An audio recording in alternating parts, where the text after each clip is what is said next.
At 11:27 this morning, a car going at a very high rate of speed crashed into a median at Niagara Street, just minutes from here. It's in the city of Niagara Falls, near one of the border crossings into Canada, the Rainbow Bridge. There are 4 border crossings here in Western New York. This is one of the busiest crossings, not just in Western New York, but along the entire U.S.-Canadian border. And it happens on the busiest travel day of the year. So naturally, in a time of heightened alert, everyone's sprang into action. It crashed into a Customs and Border Patrol booth, and the car and the booth immediately exploded. Burst into flames. I saw the video of an airborne vehicle that was absolutely surreal.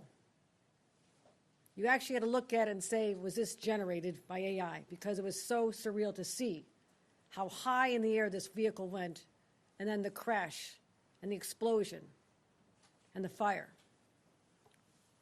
That video will be released very shortly. As I said, we're not aware of any threats to this area, but I state the caveat that the investigation is ongoing. If you can imagine, this vehicle basically incinerated. Nothing is left but the engine. The pieces are scattered over 13, 14 booths.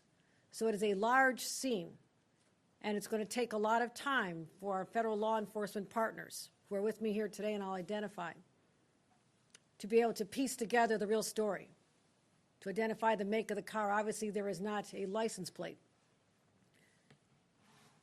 I've been briefed by law enforcement for the last hour. New York State Police, Colonel Andy Crow, Colonel Allen, other law enforcement officials. I've been joined by Andy Bowker, who is the special agent in charge of the Customs and Border Patrol. I was also briefed by the SAC from the FBI. Also was on the phone with Secretary of Homeland Security Mayorkas. The FBI Director, Christopher Bray, has reached out. The White House has reached out. My staff has been in communication with all of them. I spoke with Senator Schumer, Senator Gillibrand, Congressman Higgins, local law enforcement, as well as local elected officials, because the world is watching to find out what happened here. And again, at a time when there's such high anxiety, stress levels are already high, and we've been on heightened alert since October 7th. That's why it's so important for me to stand here and tell the world, based on what we know at this moment, and again, anything can change, there is no sign of terrorist activity with respect to this crash. We've identified that this is a local individual, a Western New Yorker. 2 individuals died in the vehicle. The Border Patrol individual working in the booth was injured. The booth literally protected that individual. They went to the hospital with minor injuries and have been released. There is also, again, the busiest travel day of the year, there's a major disruption in, first of all, our cross-border travel. Right now, the Rainbow Bridge will remain closed while law enforcement continues investigation. Again, this is a large, widely scattered scene, and we're trying to identify all the elements to make sure that there is no unforeseen situations that we need to address before we can open again to the public. We're going to make sure the public is safe before they go back on the Rainbow Bridge. Also making sure the structural integrity of the booths, also very important. Our state DOT will be involved in that as well. The Whirlpool Bridge and Lewiston Queenston Bridge opening early this evening, probably open by now. Can anybody confirm that? We are. We're open now, okay. They are open now. There's been a lot of people trying to get across. I appreciate that.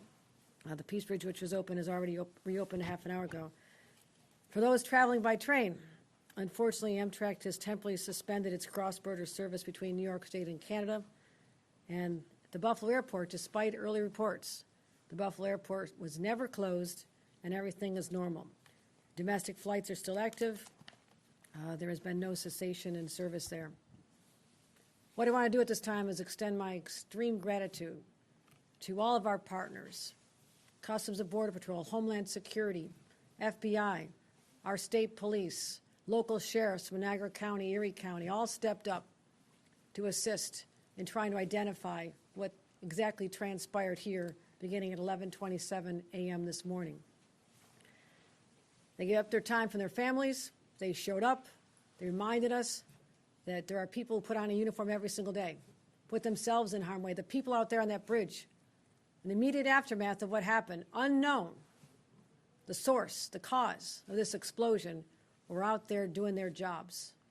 So I want to pause to give them just the gratitude of a governor and 20 million New Yorkers who sleep better at night because of their willingness to do this. They run toward danger.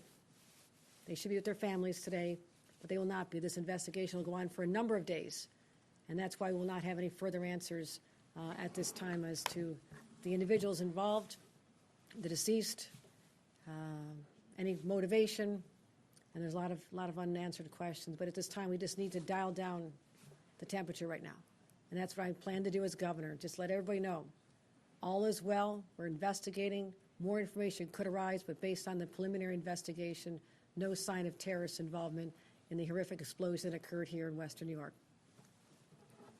Any questions? Governor Hochul, can you explain what you're basing that determination on, that there was no terrorist activity here, and instead calling this a horrific accident?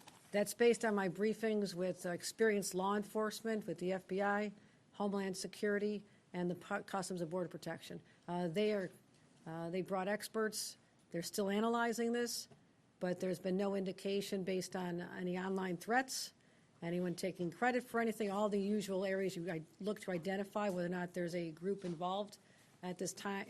You hear me say this at this time, a dozen times, because it is still unfolding, but I didn't want to leave the public with a lot more anxiety than they need to have at this time. So I just want to be perfectly clear, there is no evidence to show at this time that this was a terrorist activity?